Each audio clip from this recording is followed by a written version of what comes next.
नमस्कार साथियों इस वीडियो में हम लोग समझेंगे आईपीसी को। आप आईपीसी जानते हैं? हाँ, जानते होंगे। देखिए दोस्तों, आईपीसी वो होता है जब हम लोग किसी क्राइम के केस में पुलिस स्टेशन में जाते हैं या पुलिस थानों में जाते हैं, तो वो पुलिस वाले इन्हीं आईपीसी के सेक्शंस यानी कि धाराओं के तहत केस को दर्ज करते हैं। तो उन आईपीसी की सेक्शंस को हम लोग पढ़ेंगे, जो कि बहुत ही इम्पोर्टेंट है। सबको जानना, चाहे कोई कंपटीशन की तैयारी कर रहा हो या ना कर रहा हो, उसको ये जानना ज़रूरी है। ठीक है। और इससे दोस्तों हम लोग ये जानते हैं कि वो कौन कौन सी बातें हैं, कौन कौन से मतलब कि काम हैं जो क्राइम के मतलब जो अपराध की श्रेणी में आते हैं। दोस्तों, जो क्राइम की श्रेणी में आते हैं, तो हम लोग जब आईपीसी को पढ़ेंगे तो इसमें हम उन सबको जान जाएंगे कि वो कौन कौन से काम हैं जो अपराध की श्रेणी में आते हैं। हम लोग जाने अनजाने में वो गलती कर देते हैं, बट वो अपराध की श्रेणी में आते हैं। ठीक है। इनको हम लोग दोस्तों समझने की कोशिश करेंगे। पहले दोस्तों हम लोग देख लेते हैं कि ये जो आईपीसी है इसका पूरा नाम क्या है। दोस्तों, ये हमारी आईपीसी है, इसका पूरा नाम है इंडियन पीनल कोड। ठीक है। और यदि इंडियन पीनल कोड को हम लोग हिंदी में कहें तो इसे हिंदी में कहते हैं भारतीय दंड संहिता। ठीक है। इसके तहत ही किसी भी अपराधी को सजा दी जाती है। ठीक है। इन्हीं आईपीसी के सेक्शंस उस पर लगाए जाते हैं। ठीक है। डिफरेंट केस में हम लोग दोस्तों यही पढ़ेंगे कि वो कौन से अपराध हैं, मतलब वो कौन कौन से काम है, अपराध है जिन पर ये आईपीसी की सेक्शन सप्लाई ही होती हैं। ठीक है। और दोस्तों एक होता है आईपीसी और एक होता है दोस्तों सीआरपीसी। थोड़ा से हम इसको भी जान लेते हैं। सीआरपीसी 1973। दोस्तों, ये सीआरपीसी है जो 1973 में लागू हुआ था और जो अब तक चल रहा है। दोस्तों, आईपीसी उसे कहते हैं जो जिसके तहत सज़ा दी जाती है। ये मतलब उन अपराधियों पर अप्लाई होता है जो ये अपराध करते हैं, उन पे इस तरह के होते हैं। दोस्तों, सीआरपीसी वो है, एक प्रोसीजर है, क्रिमिनल प्रोसीजर कोड इसे कहते हैं, सीआरपीसी का पूरा नाम है। और ये अदालतों में इसके तहत डिसाइड होता है कि जो क्रिमिनल है उसको सज़ा कैसे दी जाएगी, उसका प्रोसेस क्या होगा, उसका मतलब गवाही कैसे दी जाएगी, एविडेंस जो है उसको कैसे पुलिस इकट्ठा करेगी। तो एक प्रोसेस है दोस्तों, एक प्रोसीजर है जिसको हम लोग सीआरपीसी कहते हैं, जो कि कोर्ट में दोस्तों ये होता है, ये कोर्ट में चलता है। ठीक है।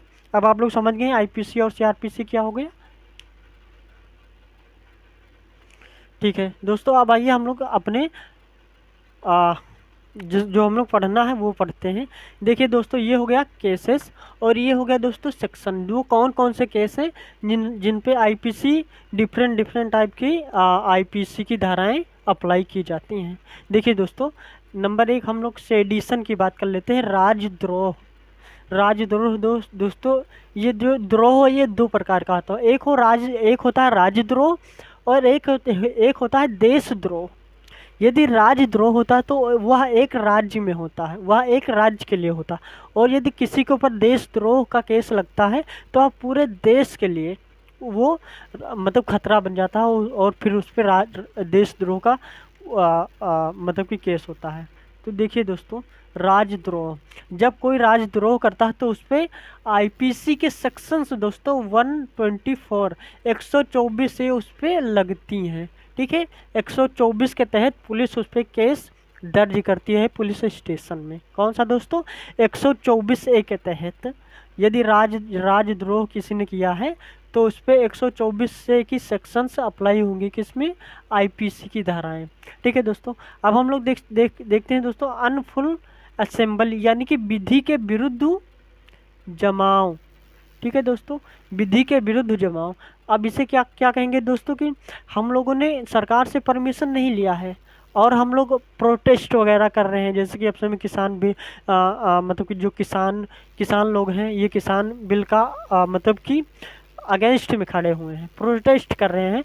तो यदि सरकार से ये लोग परमिशन नहीं लेंगे तो इसको दोस्तों यही को क्या कहेंगे? विधि के विरुद्ध जमाव। यानी कि कई सारे लोग इकट्ठा हो जाए तो उसको विधि के विरुद्ध जमाव कहेंगे, विदाउट परमिशन।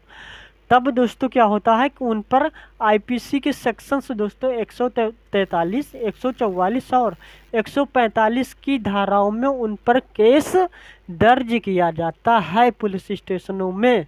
समझ गए आप लोग? ठीक है। अब देखिए दोस्तों, दंगा दंगा दंगा को दोस्तों क्या कहते हैं? रियोट्स कहते हैं अंग्रेजी में। अगर कोई दंगाई है दोस्तों तो उस पर आईपीसी के सेक्शन 147 151 के तहत उस पर केस दर्ज होता है। समझ गए आप लोग? ठीक है। अब देखिए दोस्तों, धर्म, मूल वंश, जन्म स्थान इत्यादि के आधार पर शत्रुता, ठीक है, इन सब जब बातें आए तो उसके आधार पर यदि कोई शत्रुता कर रहा है तो वो भी दोस्तों क्या होता है? एक अपराध होता है। यदि आपके साथ ऐसा हो तो आप आईपीसी के सेक्शन 153 यानी कि 153 के तहत आप केस दर्ज करा सकते हैं। ठीक है, ये आईपीसी के सेक्शन है 153 के तहत पुलिस स्टेशन में केस दर्ज किया जाएगा। ठीक है।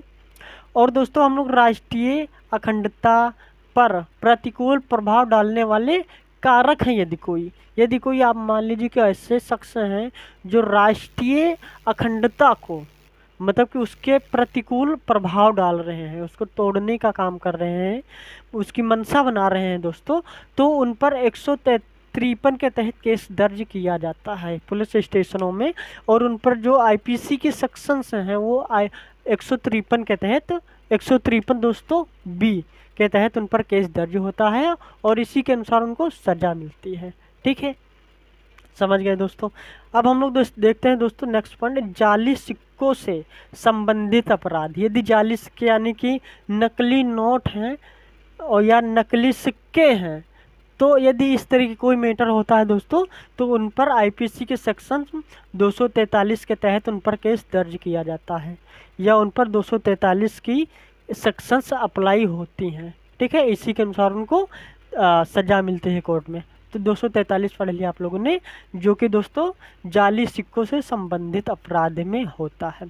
अब देखिए दोस्तों हम लोग मर्डर, इसको हम लोग कई बार देखते हैं। हत्या हो जाए, यदि किसी पर हत्या हो जाती है तो पुलिस जो केस दर्ज करती है वो कौन कौन से सेक्शंस में होती है आईपीसी की?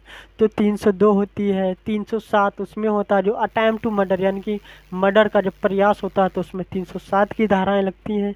और यदि मर्डर हो गया है, प्रयास नहीं किया गया है, मर्डर हो गया है, तो उस पर दोस्तों जो पुलिस वाले हैं वो आईपीसी की सेक्शन 302 के तहत केस दर्ज करते हैं या केस दर्ज किया जाएगा और कोर्ट में 302 का केस चलेगा और फिर उन पर जो कोर्ट है वो सज़ा सुनाएगी 302 के अनुसार। जो भी इनमें सज़ा है लिखी हुई है वही सज़ा उनको मिलेगी।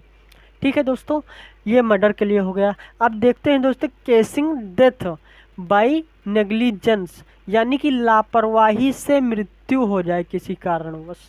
जानते हैं दोस्तों लापरवाही से बहुत सारे लोगों की जान चली जाती है। तो मान लीजिए जिसकी जान चली गई तो वो तो भैया चला गया, अब उसको कौन सजा देगा? कोई नहीं। तो उनके जो साथी हैं उनकी वजह से यदि किसी की जान चली जाती है, लापरवाही वश किसी की जान चली गई किसी के कारण, तो उस पे दोस्तों जो केस दर्ज होता है वो 304A के तहत केस दर्ज होता है, जो कि ये आईपीसी के सेक्शंस हैं। ठीक है, आईपीसी के सेक्शंस 304A के तहत उस पर केस दर्ज किया जाएगा। किसमें दोस्तों? लापरवाही से यदि किसी की जान चली जाती है तो। ठीक है, और आप जब इसको पढ़ लेंगे ना तो जब भी आपके साथ कुछ भी हो, कोई घटनाएं हो, तो आप मतलब जाएं पुलिस स्टेशन में, तो वहाँ पर आप सीधे ये मत कहिए कि सर ये हो गया है मेरे साथ, केस दर्ज करिए। आप जाइए और तुरंत इन आईपीसी के सेक्शनों को बोलिए कि सर आईपीसी 302 के तहत आप केस दर्ज करिए। तो तुरंत पुलिस वाले जान जाएंगे हाँ भैया पढ़ा लिखा इंसान है ये और इसको मतलब सब कुछ आता जाता है। तो वो लोग तुरंत आपसे ये नहीं पूछेंगे कि भैया बताइए 302 क्या होता है, कैसे होता है। वो तुरंत हत्या का मुकदमा दर्ज कर लेंगे, पूछेंगे हत्या किसकी हुई है। समझ गए आप लोग? ठीक है, देखिए दोस्तों नेक्स्ट पॉइंट की तरफ हम लोग पढ़ते हैं। एक हो गया दोस्तों डेवरी यानी कि डेवरी डेथ यानी कि दहेज हत्या। दोस्तों आप लोग ये जानते हैं कि जो हमारे देश की माताएं बहनें हैं, बहन बेटियां हैं, उन पर दहेज का जो उत्पीड़न है वो बहुत ज़्यादा अपने देश में होता है। दहेज उत्पीड़न उनको किया जाता है कि अरे दहेज कब लेकर आई है, चरपहिया का आपके बाप ने तो कहा था कि चरपहिया देंगे शादी में, वो भी नहीं मिला, बुलेट देंगे वो भी नहीं मिला है। तो इस तरह ताने दे दे के दोस्तों उसको वो इतना ताने दे देते हैं कि कभी कभी तो वो लड़की ही आत्महत्या कर लेती है, और हत्या ना भी करती है तो उनके घर वाले भी उसको, कई होते हैं जो दहेज लोभी होते हैं, वो उसको मार देते हैं किसी कारणवश। ठीक है, किसी कारणवश नहीं, मतलब दहेज के कारण उसको मार देते हैं, दहेज की कमी के कारण उसकी जान ले लेते हैं। तो उस पर दोस्तों 304 का केस दर्ज होता है। आईपीसी के सेक्शंस 304 बी उन पर अप्लाई होता है, उन अपराधियों के ऊपर। ठीक है, और ये सब जानते हैं दोस्तों, ये सब बहुत ही संगीन अपराध होता है, ये सब संगीन अपराध की श्रेणी में आते हैं। ठीक है, 304 बी, यदि दहेज हत्या हो जाए दोस्तों तो 304 बी उस पर लगता है। ठीक है, अब दोस्तों हम लोग समझेंगे अबीटमेंट ऑफ सुसाइड ऑफ चाइल्ड। ठीक है, अंग्रेजी में दोस्तों इसलिए बताते हैं कि आप लोग अंग्रेजी और हिंदी दोनों को समझते रहिए। समझिए, तो ये हो गया दोस्तों अबीटमेंट ऑफ सुसाइड ऑफ चाइल्ड, यानी कि शिशु को आत्महत्या के लिए दोस्तों प्रेरित करना। जैसे मान लीजिए कि एक छोटा सा बच्चा है 3 साल का, ठीक है, वो चल लेता है बहुत। अब आप लोग जानते हैं कि 3 साल का बच्चा कितना समझदार होगा, बहुत ज़्यादा समझदार नहीं होगा, थोड़ा मोड़ा बोल लेगा, थोड़ा से चल लेगा लड़खड़ाते हुए इधर उल्टा सीधा। तो आप उसको प्रेरित करें कि अरे बच्चा, अरे अरे बेटा बेटा, एक काम करो, लो टॉफ़ी ले लो और इस पानी में कूदो कूदो, कितना अच्छा रहेगा, नहाओ नहाओ उसमें, और पानी काफ़ी गहरा हो उसमें, इतना हो कि वो लड़का, वो बच्चा उसमें डूब सके। तो उसको क्या कहेंगे दोस्तों, आत्महत्या के लिए प्रेरित करना बच्चे को, शिशु को। ठीक है, और वो क्या हुआ, उसको पता नहीं कि क्या होगा क्या नहीं होगा, आपके बहकावे में आके वो प्रेरित हो गया आपसे और वो उसमें पानी में कूद गया, क्या हो गया, फिर उसकी जान चली गई, या ऐसे आग हो, या कैसे भी करके उसको आप आत्महत्या के लिए यदि प्रेरित कर रहे हैं और वो आत्महत्या मान लीजिए उसने कर लिया उस शिशु ने, तो दोस्तों वो 305 का केस फिर दर्ज होता है उस अपराधी के ऊपर। ठीक है, वो अपराधी के ऊपर दोस्तों आईपीसी के सेक्शन 305 दर्ज होता है, और ये भी दोस्तों एक संगीन अपराध की श्रेणी में आता है। ठीक है, ये भी एक संगीन अपराध की श्रेणी में आता है। जो अपराधी उनको जमानत वमानत नहीं मिलती है और लगभग 10 साल की जेल भी होती है। ठीक है, तो इस तरह से दोस्तों आप लोगों ने समझा कि आईपीसी के वो सेक्शंस हैं दोस्तों, जिन जो डिफरेंट टाइप की सेक्शंस हैं, जो डिफरेंट केसेस में दर्ज की जाती हैं, और उनके अनुसार फिर उन्हें कैदी या अपराधियों को सज़ा मिलती है। ठीक है दोस्तों, तो हमारा ब्लैक बोर्ड दोस्तों छोटा पड़ गया है, अब इसको हम लोग मिटाएंगे, उसके बाद में हम लोग फिर से पढ़ेंगे, और जितनी भी सेक्शंस हैं आईपीसी की हम आपको पूरी पढ़ाएंगे, आपको पूरा अच्छे समझाएंगे। ठीक है दोस्तों, तो देखिए साथियों, इसके बाद दोस्तों हम लोग कहेंगे, अभी तक हम लोगों ने बच्चों को देखा था दोस्तों, बच्चों को शिशु को आत्महत्या के लिए प्रेरित करना। अब इसमें देखेंगे दोस्तों महिला को आत्महत्या के लिए उकसाना, क्योंकि देखिए हम महिला को प्रेरित नहीं कर सकते हैं ना, जो बड़े हो गए उनको हम प्रेरित नहीं कर सकते, उनको उकसा सकते हैं या उनका प्रयास कर सकते हैं मर्डर का। तो उसमें दोस्तों क्या कहा गया है, महिला को आत्महत्या के लिए उकसाना। हम लोग देखते हैं कि बहुत सारे लोग उकसाते रहते हैं, अरे अरे अरे तुम ये सब नहीं कर पाओगी, सब झूठ है, तुम ये सब नहीं कर पाओगी, तुम कायर हो, और फिर वो कर लेती हैं। ठीक है, तो उनको उकसाना हो गया। Abetment of suicide of women, महिला को आत्महत्या के लिए उकसाना। तो दोस्तों उनके लिए 306 का केस उन पर दर्ज होता है, किस पे, उकसाने वाले पर। ठीक है, क्योंकि अब महिला तो चली गई, अब उकसाने वाले बच्चे हैं, तो उन पर 306 का केस दर्ज किया जाएगा। ये आईपीसी की धारा है। ठीक है दोस्तों, आईपीसी की सेक्शंस हैं। अब हम लोग देखते हैं दोस्तों अटेम्प्ट टू मर्डर, यानी कि हत्या का प्रयास। अब अगर कोई हत्या का प्रयास कर रहा है दोस्तों, तो उसके ऊपर 307 का मुकदमा दर्ज किया जाएगा। ठीक है दोस्तों, आईपीसी की सेक्शंस 307 पर केस दर्ज किया जाएगा, इसके अनुसार केस दर्ज किया जाएगा, और फिर इसी के अनुसार दोस्तों कोर्ट में मतलब कि सज़ा दी जाएगी।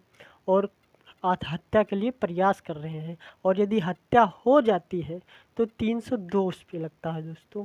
क्या लगता है दोस्तों, 302 302 उस पे लगता है। ठीक है, समझिए आप लोग। देखिए, एबॉर्शन विथाउट वोमेन कंसेंट, यानी कि बिना बिना महिला के, ठीक है, कॉन्सेंट किए हुए, ठीक है, बिना महिला के इजाज़त के दोस्तों उसका एबॉर्शन करा देना, यानी कि गर्भपात करा देना, ठीक है, तो वो भी एक अपराध है दोस्तों। ये सब अपराध हैं, अपराध की श्रेणी में आते हैं।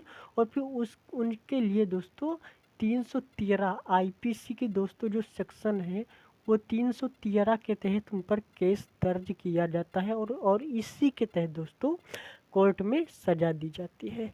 313 एबॉर्शन विथआउट वोमेन कंसेंट, ठीक है दोस्तों। अब हम लोग देखेंगे दोस्तों इसी के साथ मिलता जुलता इन्फेंटिसाइड यानी कि भ्रूण हत्या। देखिए दोस्तों, जो एबॉर्शन होता है वो क्या होता है, और जो भ्रूण हत्या है वो क्या होता है, इन्फेंटिसाइड ये क्या होता है।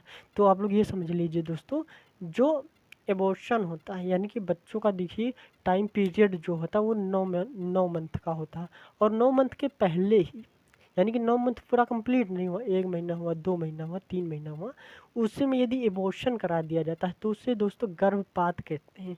एबॉर्शन गर्भपात कहते हैं दोस्तों। यदि वो हो जाता है तो उनमें 313 पर का केस दर्ज होता है, ठीक है। और यदि भ्रूण हत्या होती है, इन्फेंटिसाइड होती है, क्या होता है दोस्तों, यदि 9 महीने कंप्लीट हो गए हैं, बच्चे का जन्म हो गया है, और जन्म के बाद ही उसके माता पिता या कोई और उस शिशु को मार देते हैं तो उसे इन्फेंटिसाइड कहते हैं, उसे भ्रूण हत्या कहते हैं। या जन्म नहीं हुआ फिर भी वो जन्म के मान लीजिए कि टाइम लगभग लगभग कंप्लीट होने वाला है, उस समय यदि उसको पेट में मार दिया जाए किसी तरीके से, माँ के मतलब कोख में ही उसको मार दिया जाए, ठीक है, तो उसे भी इन्फेंटिसाइड कहेंगे, उसे भी भ्रूण हत्या कहते हैं। और यदि जन्म हो जाए तब उसको मार दिया जाता है तब भी उसे इन्फेंटिसाइड कहते हैं दोस्तों।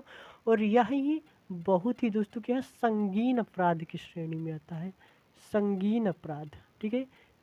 देखिए पुलिस के जो भाषा है, जो मतलब संविधान की भाषा, उसमें हम लोग गंभीर नहीं कहते, संगीन कहते हैं। तो ये संगीन अपराध है, और इसमें तो जमानत वगैरह भी नहीं होती है, जो अपराधी हैं जमानत भी नहीं होती है। ये बहुत ही संगीन अपराध है, भ्रूण हत्या हो गया, एबॉर्शन हो गया, ठीक है। अब देखिए दोस्तों, हम लोग इसको छोड़ गए थे गैर इरादतन हत्या।